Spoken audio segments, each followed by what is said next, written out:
ونشهد أن لا إله إلا الله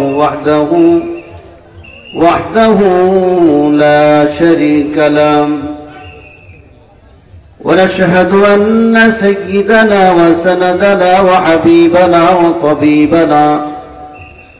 وطبيب قلوبنا ومولانا محمدا عبده ورسوله الذي أرسله بالحق بشيرا ونذيرا وداعيا إلى الله بإذنه وسراجا منيرا أما بعد فقد قال الله تبارك وتعالى في كلامه المجيد وفي فرقان الحميد أعوذ بالله من الشيطان الرجيم بسم الله الرحمن الرحيم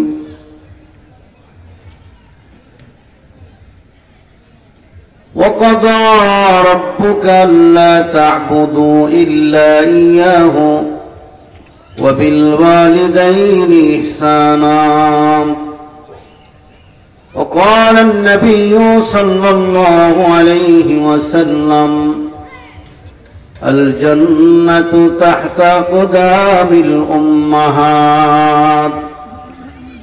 اللهم صل على محمد وعلى آل محمد كما صليت على إبراهيم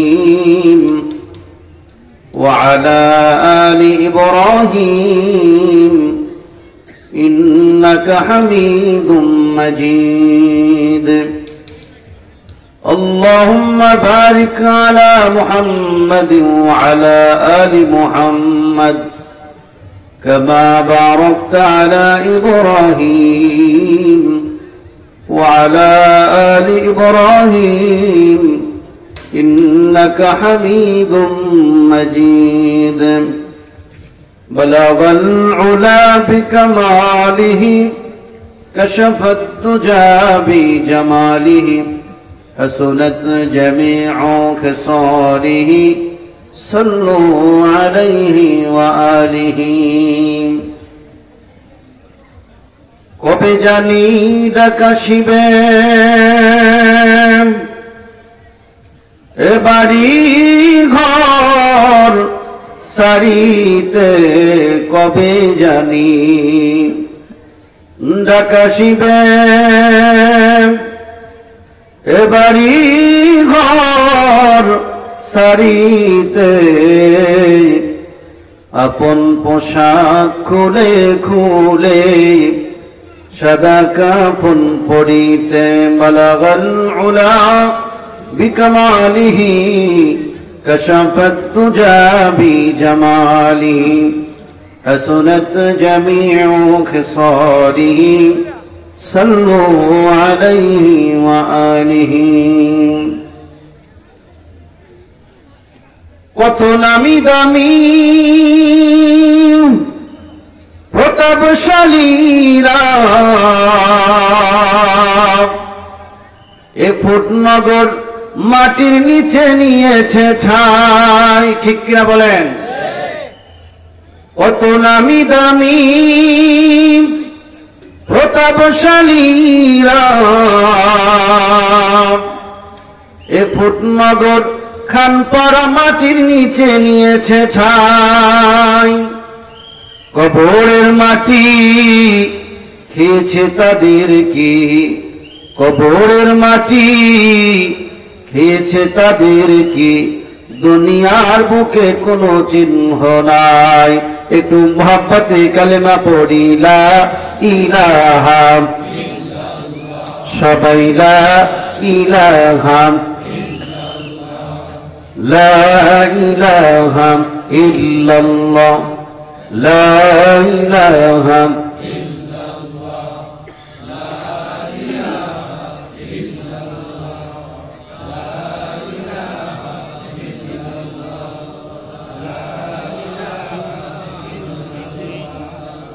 লা ইলাহা, সবাই একটু জবান ছেড়ে লা ইলাহা, লা ইলাহা ইল্লাল্লাহ, লা ইলাহা ইল্লাল্লাহ, লা ইলাহা, জোরে লা ইলাহা ইল্লাল্লাহ, লা ইলাহা, লা ইলাহা,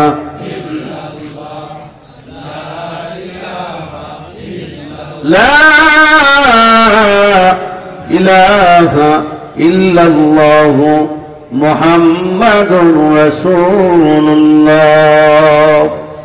সাল্লাল্লাহু আলাইহি ওয়াসাল্লাম।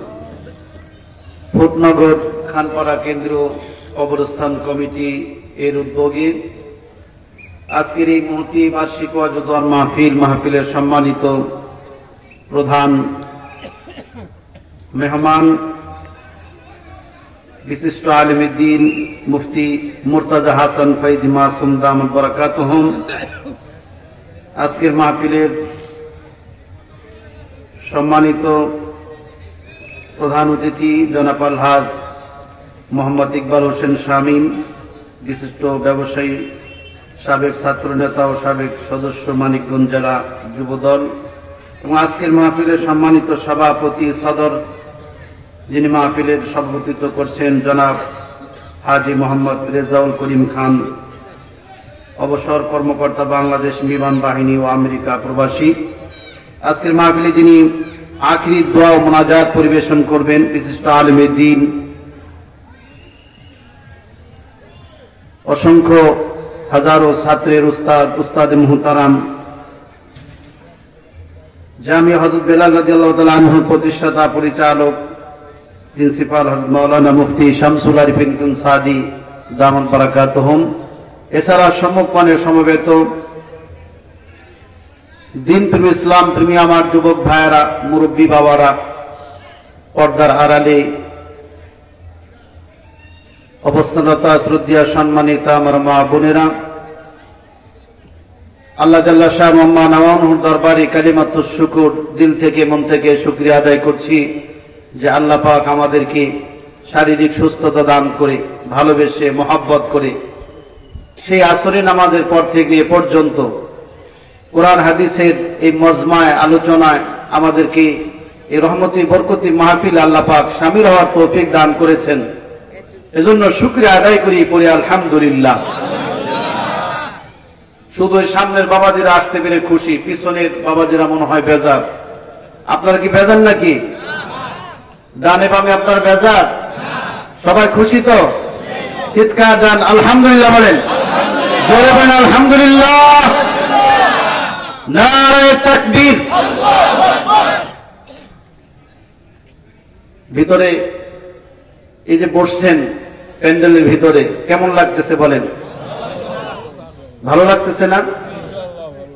কিন্তু রাস্তায় দেখলাম অসংখ্য যুবক ভাইয়েরা, অনেক মানুষ রাস্তায়, এই দোকানপাটে এই দিকটা আসা যাচ্ছে না, অনেক ভিড়, অসংখ্য মানুষ রাস্তা দিয়ে হাঁটতেছে, দাঁড়ায় আছে এই কুয়াশার ভিতরে। তাদের থেকে আপনারা ভালো আছেন না?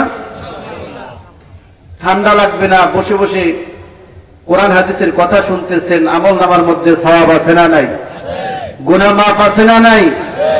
কিন্তু যারা মাহফিলে এসে ঘোরাঘুরি করতেছে তাদের জন্য কুয়াশা ছাড়া আর কিচ্ছু নাই, ঠিক কিনা ধরে কর? আল্লাহ তাআলা আমার ওই সমস্ত যুবক ভাই মুরব্বীদেরকে প্যান্ডেলের ভিতরে দ্রুত আসার তৌফিক দান করেন, আমিন বলেন। আলহামদুলিল্লাহ, ইতিমধ্যে আমাদের আজকের মাহফিলের প্রধান মেহমান, হাফেজ গড়ার কারিগর, যার ছাত্র আপনারা জানেন, কিছুদিন আগে একজন না কয়েকজন ছাত্র সারা বিশ্বের ভিতরে বাংলাদেশের এই লাল সবুজের পতাকা উড্ডীন করেছে, সমন্বিত করেছে। আমার এই বাংলাদেশের লাল সবুজের পতাকাকে ইজ্জতের সর্বস্তরে যিনি রেখেছেন সেই সালেহ আহমদ তাকরিম, নাম শুনছেন না আপনারা? সেই তাকরিমের যে মাদ্রাসা, তাকরিম যে মাদ্রাসায় পড়াশোনা করেছে, এবং আরো অসংখ্য মুয়াজ, আরো অসংখ্য ছাত্র যেখানে পড়ে সারা বিশ্বকে তাক লাগিয়ে দিয়েছে বাংলাদেশের নামটাকে সমুন্নত করেছে সেই মাদ্রাসার মহাপরিচালক হযরতুল আল্লামা হযরত মাওলানা মুর্তজা হাসান ফয়জি মাসুম দামাত বারাকাতুহুম। তিনি অল্প কিছুক্ষণের মধ্যেই এই মাদানী মঞ্জিলে চলে আসবেন। আল্লাহ তাআলা আমাদেরকে বরকতি মানুষ থেকে আল্লাহ তাআলা যেন আমাদেরকে বরকত দেওয়ার তৌফিক দান করেন, আমিন বলেন, জোরে বলেন আমিন। মুহতারাম হাজিরিন, এই দুনিয়া আমরা অল্প সময়ের জন্য আসছি। আল্লাহ তাআলা এই দুনিয়ার মধ্যে আমাদেরকে চিরদিন থাকার জন্য পাঠান নাই, ঠিক কিনা বলেন? এই আপনারা যারা আছেন, আমি এই স্টেজে যে মুরব্বীরা আছে, এই এলাকার মধ্যে যারা আছে, একটা সময় এমন একটা সময় আসবে যে সময় আমাদের এই দুনিয়াতে আর আমাদের চলাফেরা হবে না, থাকা হবে না, আমাদের স্থান হবে কবরস্থানে, ঠিক কিনা যখন কেউ থাকবো না। আল্লাহ পাক খুব অল্প সময় যে আমাদেরকে দুনিয়াতে পাঠিয়েছেন, এজন্যই কবরের সামান অর্জন করা দরকার আছে না নাই? মুহতারাম হাজিরিন, এজন্য সময় যেহেতু অল্প, আল্লাহ তাআলা অল্প সময়ে সেই পরকালের জন্য সামান অর্জন করতে বলেছেন। আল্লাহ তাআলা বলেন, তোমরা আমার গোলাম হয়ে যাও। কার গোলাম? জোরে বলেন, আল্লাহ পাকের গোলাম। আল্লাহ পাকের গোলাম হওয়ার জন্য কারা কারা তো হাত তোলেন দেখি, সোজা করেন, দুনো হাত সোজা করেন, লারা দেন এরকম করে, অনেকক্ষণ যাবত বয়ান শুনতেছে। আল্লাহ তাআলা আমাদেরকে আল্লাহ পাকের খাঁটি গোলাম বানায় দেন, আমিন বলেন। রাগ করতেছেন নাকি? এই যে যারা দাঁড়িয়ে আছেন আমার যুবক ভাইয়েরা, এই যে মুরব্বীরা যারা দাঁড়িয়ে আছেন, সবাই ভিতরে চলে আসেন। আল্লাহ তাআলা আপনাদেরকে কবুল করেন। এখানে বসলে কোনো লস নাই, সবাই চলে আসি। আল্লাহ তাআলা সকলকে কবুল করেন, আমিন বলেন। যেহেতু আমরা আল্লাহ পাকের গোলাম হওয়ার জন্য তৈরি আছি, তো আল্লাহ পাকের গোলামের দুইটা রঙের কথা আপনাদেরকে আজকে শোনাবো। কয়টা বলেন? আল্লাহ পাকের দুটি গোলামের রং, যে দুইটা রং আমার আল্লাহর কাছে খুব পছন্দ। বান্দার ঘর নাই, বাড়ি নাই, টাকা নাই, পয়সা নাই, কিন্তু গোলামের একটা সিল আছে, বান্দার দাম আছে না নাই?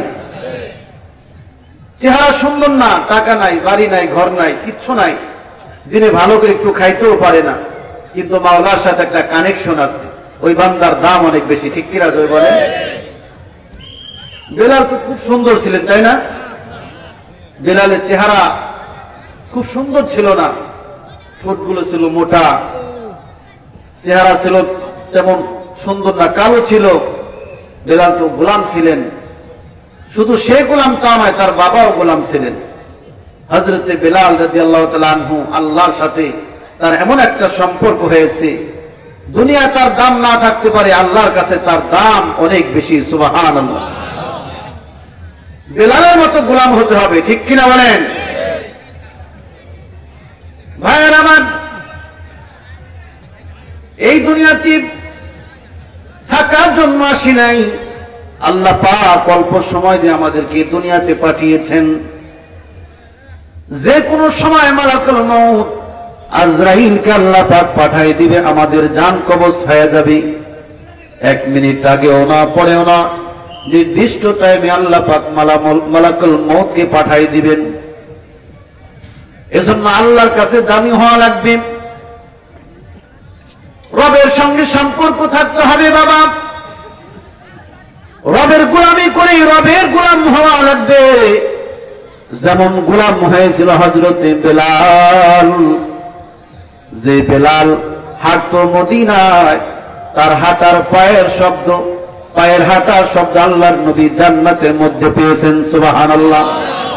বেলালের কেমন দাম হয়েছে, বেলালের সঙ্গে মালিকের কেমন সম্পর্ক। এ বাবা, টাকা পয়সার সম্পর্ক না, চেহারা সুন্দর এর জন্য কোনো সম্পর্ক না, ক্ষমতা দাপটশীল, ক্ষমতা বাহাদুরের কোনো সম্পর্ক না। যে বেলাল ছিলেন একজন গোলাম, এই বেলালের তার মুনিবের সঙ্গে কেমন সম্পর্ক।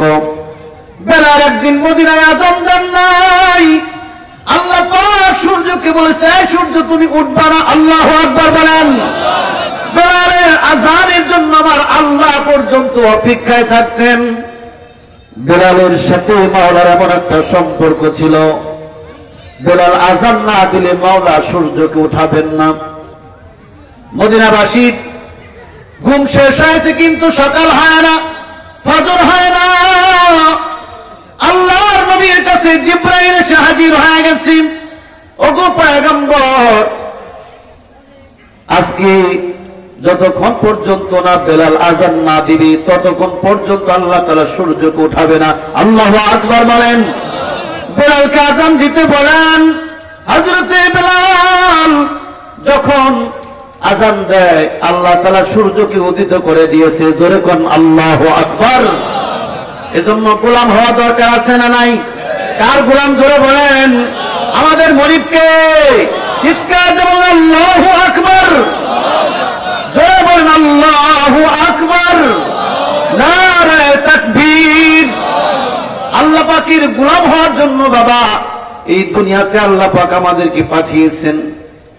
দুনিয়ায় ঘর করলাম, বাড়ি করলাম, সব কিছু করলাম, কিন্তু আসল জিনিস আমি অর্জন করলাম না বলে মাওলার গোলাম হতে পারলাম না। ওই কবর জগতে আমাদেরকে ধরা খাওয়া লাগবে, ঠিক কিনা জোরে বলেন? এজন্য অন্ধকার কবর আমার আপনার জন্য অপেক্ষমান। যে কবরে আপন মানুষগুলিকে দুই হাত দিয়ে রাখলাম, ওই যে কবরে দাদা দাদি আব্বা আম্মা যারা আপন মানুষগুলিকে নিজ হাতে কবরের মধ্যে নামাইলাম, মোহতারাম হাজিরিন, ওই অবস্থা আমার আপনার জন্য রেডি হয়ে আছে। মাত্র সময়ের ব্যাপার। এই যে বসা আছি, মালিক যদি অর্ডার না করে এখান থেকে ওঠার ক্ষমতা কারো আছে নাকি? না না, বসে আছি, দাঁড়ানোর ক্ষমতা নাই। যারা রাস্তায় হাঁটতেছি, গল্প গুজব করতেছি, মুহূর্তের মধ্যে আমার আপনার কথা শ্বাস প্রশ্বাস বন্ধ করে দিতে পারেন কে? জোরে বলেন কে? বসা আছি, শোয়া ফেলতে পারেন কে? জোরে কন। দাঁড়ায় হাঁটতেছি, একদম জায়গার মধ্যে মৃত্যু দিতে পারেন কে? আল্লাহ পাক মৃত্যু দিতে পারেন। এজন্য মালিক বলেন, আমার দুইটা গোলামির রং আমার খুব পছন্দের। এই আমার বান্দা বান্দিরা দুইটা রঙে রঙান্বিত হও, দুইটা গোলামির রঙে তোমরা তোমাদের জীবনটাকে সাজাও। এই দুইটা গোলামির রং তোমার মধ্যে যখন বসবে থাকবে, মরতে দেরি, কবরটা তোমার জন্য জান্নাতের বাগান হইতে দেরি হবে না, ঠিক কিনা? ভাইরা আমার, বন্ধুরা আমার, এক নাম্বার গুণ আল্লাহ পাক বলেন, ওয়াকাদা রাব্বুকা আল্লা তা'বুদু ইল্লা ইয়্যাহু। আল্লাহ পাক বলেন, আমার বান্দা বান্দিরা, দুনিয়াতে আসছো, আমি আল্লাহ তাআলা তোমাদেরকে পাঠাইছি। জন্মের পর থেকে নিয়ে মৃত্যু পর্যন্ত কেবলমাত্র আমি আল্লাহ পাকের জন্য ইবাদত করবে, আর কারো ইবাদত করবে না। জোরে করেন সুবহানাল্লাহ। আমরা কার ইবাদত করব? জোরে বলেন, আরো জোরে বলেন কার? আমরা আমাদের জীবনের সব কিছু কার কাছে চাইব? আমাদেরকে কে সন্তান দান করেন? কে রিজিক দান করেন? জোরে কন। কোন মাজারওয়ালা, জোয়াটওয়ালা, চোয়াটওয়ালা, গাজাওয়ালা, কোন মাজারের সাহিত্য, কোন পীর, কোন অলি আমাকে আপনাকে সন্তান দিতে পারে না, ঠিক কিনা জোরে কন?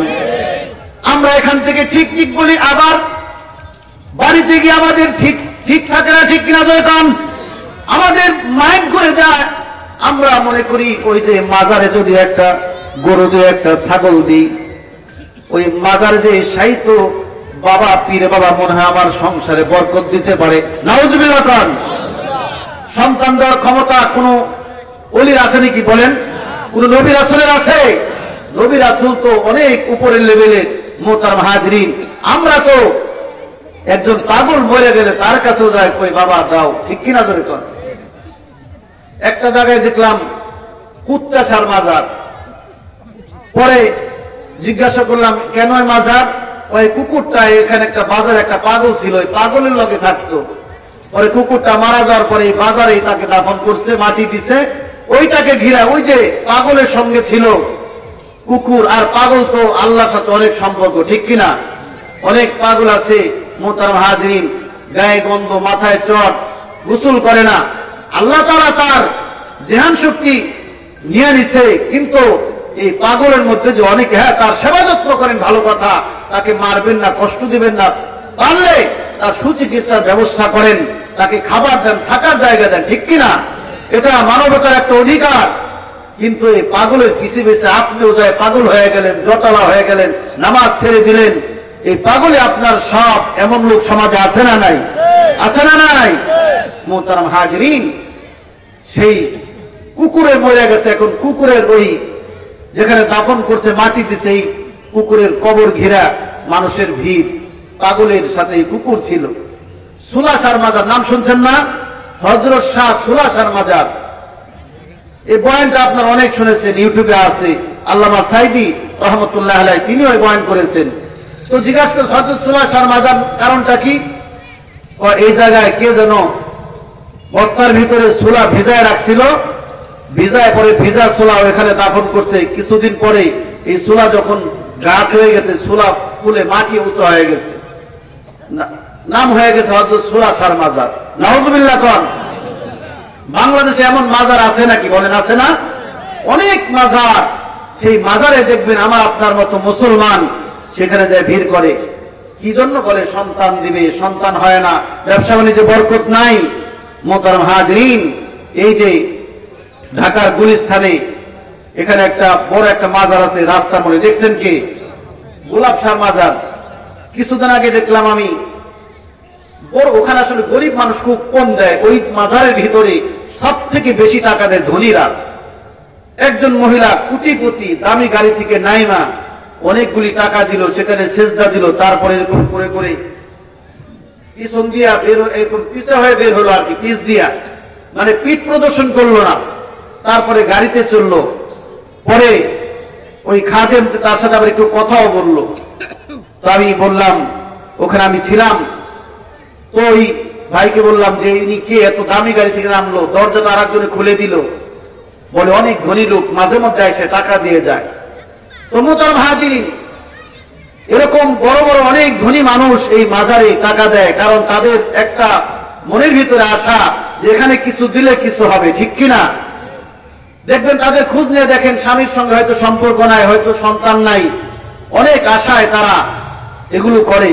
কিন্তু আমার আপনার সমস্ত দুঃখ দুর্দশা করতে পারেন কে? যত কষ্ট আছে, সন্তান হয় না, খাবার নাই, রিজিক নাই, এগুলো পূরণ করতে পারেন কে? আল্লাহ। আল্লাহ ছাড়া কারো কোনো ক্ষমতা নাই, ঠিক কিনা? বাকি যা আছে এগুলো সব উসিলা। এজন্য মোহতারাম হাজিরিন, আমরা চাইব আল্লাহর কাছে আল্লাহর গোলাম হওয়ার জন্য। দুনিয়াতে আল্লাহ পাক আমাদেরকে পাঠিয়েছেন। এজন্য আল্লাহ পাক বলেন, এ বান্দা তোমার জীবনের যত হাজত আছে আমি আল্লাহর কাছে চাও, আমি আল্লাহ পাকের গোলাম হয়ে যাও। ওয়াকাদা রাব্বুকা, আপনার রবের ফয়সালা। ওয়াকাদা রাব্বুকা, আল্লাহ তাআলা তারা পয়গম্বরকে ডেকে ডেকে বলেন, পয়গম্বর আপনার রবের ফয়সালা, পয়গম্বর আপনার রবের ফয়সালা, সিদ্ধান্ত। ওয়াকাদা রাব্বুকা আল্লা তা'বুদু ইল্লা ইয়্যাহ, আল্লাহ পাক বলেন আমার বান্দা বান্দীরা একমাত্র আমার ইবাদত করবা, নামাজ একমাত্র আমার জন্য পড়বা, রোজা একমাত্র আমার জন্য রাখবা, হজ করবা তো আমি আল্লাহ পাকের জন্য করবা। দুনিয়ার মানুষ তোমাকে হাজি বলবে, গাজী বলবে, এজন্য তুমি হজ করবা না। দান সদকা করবা তো একমাত্র আল্লাহর জন্য করবা। কার জন্য? আল্লাহর জন্য করবা। আল্লাহ পাক বলেন একমাত্র আমার ইবাদত করো জন্মের পর থেকে মৃত্যু পর্যন্ত। এটা আমি আল্লাহ তাআলার এক নাম্বার ফয়সালা, এক নাম্বার সিদ্ধান্ত। এজন্য বুঝে থাকলে বলুন, আমরা কার ইবাদত করব? জোরে বলেন কার? নামাজ পড়বো কার জন্য? রোজা রাখবো কার জন্য? হজ্জে বাইতুল্লাহ করবো কার জন্য? দান সদকা করবো কার জন্য? আল্লাহ পাকের জন্য করবো। এটা আল্লাহ তাআলার ফয়সালা। আল্লাহ তাআলার ইবাদত করব, আল্লাহ পাকের গোলামের একটা রং। আল্লাহ তাআলা কয়, বান্দা যত বেশি আমার সঙ্গে তোমার সম্পর্ক হবে তত বেশি আমি আল্লাহ পাকের গোলামের রং তোমার মধ্যে বসবে। মোহতারাম হাজিরিন, এজন্য নামাজ আল্লাহ পাকের গোলামের বড় একটা রং। যার মধ্যে নামাজ আছে, আল্লাহ পাকের গোলাম হওয়ার জন্য এই নামাজ তার জন্য যথেষ্ট। জোরে কোন সুবহানাল্লাহ। এজন্য নামাজ আল্লাহ পাকের গোলামীর রং, মাহে রমজানের রোজা আল্লাহ পাকের গোলামীর রং। এছাড়া হজ্জে বাইতুল্লাহ, যাকাত, এগুলো যদি নিসাব পরিমাণের মালিক হয়, এগুলো আল্লাহ পাকের গোলামীর রং। মুহতারাম হাজিরিন, এজন্য আল্লাহ পাক বলেন 1 নাম্বার গোলামীর রং হলো আমি আল্লাহ তাআলার ইবাদত করো জন্মের পর থেকে মৃত্যু পর্যন্ত। 1 নাম্বার সিদ্ধান্ত শোনাই দিলাম, একটা আল্লাহ পাকের একটা সিদ্ধান্ত, জন্মের পর থেকে নিয়ে মৃত্যু পর্যন্ত আল্লাহ পাকের ইবাদত করব। কার ইবাদত জোরে বলেন? দ্বিতীয় নাম্বার আল্লাহ পাকের রবের গোলাম হওয়ার জন্য দ্বিতীয় আরেকটি গুণ এই আয়াতের মধ্যে রব্বুল আলামিন বলেন, ওয়াকাদা রাব্বুকা আল্লা তা'বুদু ইল্লা ইয়্যাহু ওয়া বিল ওয়ালিদাইনি ইহসানা। আল্লাহ তাআলা বলেন ওয়া বিল ওয়ালিদাইনি ইহসানা। রব্বুল আলামিন বলেন নামাজ পড়া যেমনি ভাবে আমি আল্লাহ তাআলার একটা ফরজ বিধান, রোজা রাখা যেমনি ভাবে আমি আল্লাহ তাআলার একটা ফরজ বিধান, হজ করা, যাকাত দেওয়া যেমন বিধান, রব্বুল আলামিন দুনিয়ার সন্তানদেরকে দেখি বলেন, ও দুনিয়ার সন্তানেরা, তোমাদের ঘরে যাদের মার বাবা আছে, মা বাবার খেদমত করো, মা বাবাকে ভালোবাসো, মা বাবার প্রতি ইহসান করো, এটাও তোমার রবের একটা ফয়সালা। আল্লাহু আকবার বলেন। বুঝে থাকলে বলুন, মা বাবার দাম আছে না নাই? কেমন দাম? নামাজ পড়া যেমনি দাম, রোজা রাখা যেমনি দাম, মা বাবার খেদমত করা সন্তানের জন্য তেমনি দাম। কার কথা ধরে কন? নাকি আমার বানানো কথা? এ দুনিয়ার সন্তানেরা, এমন একটা সময়ে আমরা উপনীত হয়েছি, মা বাবাকে পালার জন্য বৃদ্ধাশ্রম তৈরি হচ্ছে, ঠিক কিনা ধরে কন? যে মা বাবা সন্তানের ঘরে, মা বাবা বৃদ্ধ অবস্থায় সন্তানের ঘরে যার অবস্থানের কথা রব্বুল আলামিন বলে দিয়েছেন, মা বাবা বুড়া হয়ে গেলে তাদেরকে তোমরা সেবা যত্ন করো, ভালোবাসো, খবরদার তাদের সঙ্গে কখনো ধমক দিয়ে কথা বলিও না, ভালো ভালো আচরণ, ভালো ভালো কথা তাদের জন্য করো, আর দোয়া করো রব্বির হামহুমা কামা রব্বায়ানি সগীরা। পড়েন না, রব্বির হামহুমা কামা রব্বায়ানি সগীরা।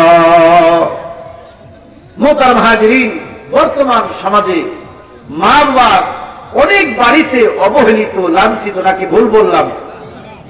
মা বাবার কষ্টের কথা সাংবাদিকরা রিপোর্ট করলে খাতা কলম শেষ হয়ে যাবে, মা বাবার অভিযোগ সন্তানের ব্যাপারে শেষ হবে না, ঠিক কিনা?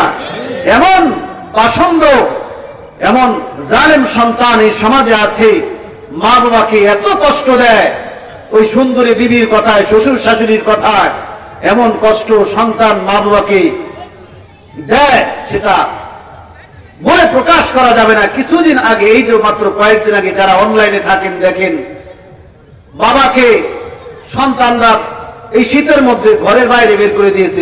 কোথায় যেন এটা, অনেক দূরে একটা, দিনাজপুরের ওদিকে, ঘরের বাইরে বুড়া বাবাকে কম্বল দিয়ে পেঁচায় ঘরের বাইরে শীতের মধ্যে বের করে দিয়েছে। সন্তানরা পারবে না তার সেবা যত্ন করতে। মিডিয়া চলে আসছে, র্যাব চলে আসছে, আর্মি চলে আসছে, পরে তাকে শেষ পর্যন্ত তাকে একটা বৃদ্ধাশ্রমের যে লোকেরা, সেই কেয়ার গিভার, তারা এসে তাকে নিয়ে গেছে। এই বাবার কি অপরাধ? বাবার অপরাধ তো এতটুকুই, তোমাকে কাঁধে করে বড় করেছে, তোমার যখন কোন উপার্জন ছিল না, বাবার পকেটটা ছিল তোমার সব থেকে বড় ব্যাংক, ঠিক কিনা ধরে কন? বাবার এটার অপরাধ, বাবা তোমার জন্য নিজের সুখের চিন্তা করে নাই, মাথার ঘাম পায়ে ফেলে তোমার জন্য ঘর বাড়ি করে গেছেন, তোমাকে লেখাপড়ায় করায় ডাক্তার, ইঞ্জিনিয়ার, ব্যারিস্টার বানাইছেন, বাবার এটাই অপরাধ, ঠিক কিনা? বাবার উপার্জন করে তোমাকে আমেরিকা, লন্ডন পাঠিয়েছে, এবার সুন্দরী ওই ইংলিশ মার্কা বিবি পাইয়া তোমার আর বাবা ভালো লাগে না, মা ভালো লাগে না, নাউজুবিল্লাহ খান। এমন সন্তানের কপাল পূর্বে মৃত্যুর আগে বেঈমান হয়ে কবরে যাইতে হবে, ঠিক কিনা ধরে খান? মা বাবার অবাধ্য সন্তান যারা, নবীজি হাদিসে বলেন, এদেরকে মৃত্যুর সময় আল্লাহ পাক বেঈমান বানায় দুনিয়া থেকে নেবে, হাসরের কঠিন ময়দানে আল্লাহ তাআলা তাদের দিকে তাকাবেন না। নাউজুবিল্লাহ কোন। মুহতারাম হাজিরিন, এজন্য অনেক মা বাবার কষ্ট এই সমাজের মধ্যে আছে। আপনাদের এলাকায় নাই, অনেক এলাকায় অভিযোগ আছে, আছে না নাই বলেন? গত বছর দুহারে মাহফিল করতে গেছি, ওখানে যে বাসায় আমাকে খাবার দিল, বাসাটা একদম 3-4 তলা, একদম বাহির দিয়ে টাইলস করা সুন্দর বিল্ডিং। ওই বাসায় খাবার ওই বাসায় দেয় নাই, ওই বাসার ভিতরে। আমি তো মনে করছি যে আমাকে বিল্ডিং এর উপরেই হয়তো নিয়ে যাবে, হয়তো রুমে। এখন দেখি ওই বাড়ির মুরব্বী আমার ওই বিল্ডিং এর সাইড দিয়া, বিল্ডিং এর পিছনে আমাকে একটা ছাপড়া ঘরের মধ্যে নিয়ে গেল। সেখানে মাওলানা শরীফুল ইসলাম দুহারি উনি ছিলেন, ওনার এলাকায়। এই বিল্ডিং এর পিছনে একটা ছাপড়া ঘর, টিনের, অত দোতলা হবে, সেই ঘরের মধ্যে আমাকে বসাইলো। তো ওই মুরব্বী নিজ হাতে বাইরে বেড়ে খাবার দিল। তা আমি ওনাকে খাইতে খাইতে বললাম যে বাবা, এই এদিক দিয়ে আসলাম, বিল্ডিং এর পিছনে আবার ঘর, এই বিল্ডিং এর কি হয়, আপনার কিছু লাগে নাকি? পরে লোকটা কিছুক্ষণ চুপ থেকে, মুরব্বী তার চোখ দিয়ে পানি বের হয়ে গেছে, পানি বের হয়ে গেছে। আমি বললাম যে কি হয়েছে? তো মুরব্বী বাবা বলতেছে যে আমার এই 2 ছেলের বাড়ি এটা, আমার 2 ছেলে যৌথভাবে এই বাড়িটা করছে, তারা বিদেশে থাকে। আমি বললাম এত বড় বিল্ডিং, আপনার একটা রুম আপনার জন্য হয় না? কয় না, বৌমারা বলছে বাড়ি বলে ময়লা হয়ে যায়। নাউজুবিল্লাহ কোন। বাবায় থাকলে বলে বাড়ি ময়লা হয়ে যায়। আরে তুমি যখন ছোট ছিলা, তোমার বাবাকে তুমি যখন ডাক দিছো, বাবা 2টা হাত এরকম পেতে দিছে, তোমাকে ময়লা অবস্থায় বাবা তার নতুন জামার মধ্যে তোমাকে কোলে নিয়েছে, ঠিক কিনা? বাবা তখন শরীর ময়লা হয় নাই, জামা ময়লা হয় নাই, আর এখন তোমার ঘর ময়লা হয়ে যায়। মুহতারাম হাজিরিন, বাস্তব কথা বলতেছি, রেকর্ড হচ্ছে, আমার 2 চোখে দেখা। বউরা তো আয়সা, কি বলবো, অন্যের বাড়ির মেয়ে আয়সা সন্তানকে তার বাবা মার থেকে ডিভাইড করে, ঠিক কিনা? আমি বলবো ও মা, ও বোন, যারা তোমরা বউ হয়ে অন্যের ঘর থেকে আর এক ঘরে চলে আসছো, খবরদার শ্বশুর শাশুড়িকে, তার ছেলেকে তোমার শ্বশুর শাশুড়ি থেকে আলাদা করিও না। যদি করো, তুমি লিখে রাখো, তোমার যখন সন্তান হবে ঠিক এমনটাই তোমার বেলায় ঘটবে, ঠিক কিনা? মুহতারাম হাজিরিন, এজন্য আমার যুবক ভাইদেরকে বলি, ও আমার যুবক ভাইয়েরা, ফুটনগরের বাবারা, যাদের ঘরে এখন মা আর বাবা বেঁচে আছি, আমি বলি এ যুবক, তোমার ঘরে আল্লাহর জান্নাত এখনো রেডি আছে, ঠিক কিনা? যত বড় হতে চাও, যেখানে যাও, যত বড় হতে চাও, মা বাবার দোয়া নাও। মা বাবার দোয়া আছে তো তোমার কোনো ভয় নাই, কোনো বিপদ নাই। মা বাবা দোয়া করলে তোমার বিপদ আপদ দূর করে দিবেন, কে জোরে বলেন? এজন্য মা আর বাবার দোয়া, মা বাবার দোয়া বড় একটা হাতিয়ার, বড় একটা সম্পদ। দুনিয়ার কোন ওলি গাউস কুতুব তোমার আমার জন্য দোয়া করবে, এই দোয়া তোমার আমার জন্য কবুল, এই ব্যাপারে কোনো হাদিসও নাই। কোন ওলি, কোন পীর তোমার আমার জন্য দোয়া করবে, এটা কবুল হবে, এর কোনো গ্যারান্টি নাই। কিন্তু কোন মা, কোন বাবা, কোন মা যদি সন্তানের জন্য দোয়া করে, বাবা, আল্লাহর নবী কয় মার দোয়া সন্তানের জন্য আল্লাহ তাআলা কবুল করে নেন। জোরে কোন সুবহানাল্লাহ, চিৎকার করুন আল্লাহু আকবার। আল্লাহ পাক যেন আমাদের কি মা বাবা নেককার সন্তান হয়ে যেন মা বাবার খিদমত করবার তৌফিক দান করেন। জোরে কোন আমিন। আলহামদুলিল্লাহ, আজকের মাহফিলের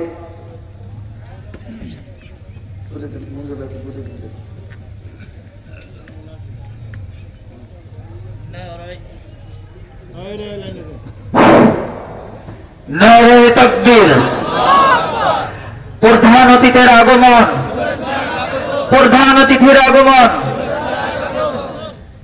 আমাদের সম্মুখে স্টেজে এসে উপস্থিত হয়েছেন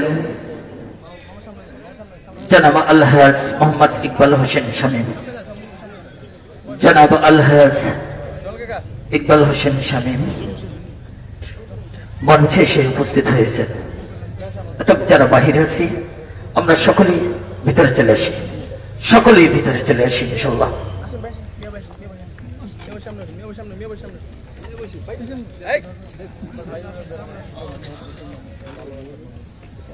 দেখতে পাচ্ছেন মানুষের প্রতি কতটা আন্তরিক।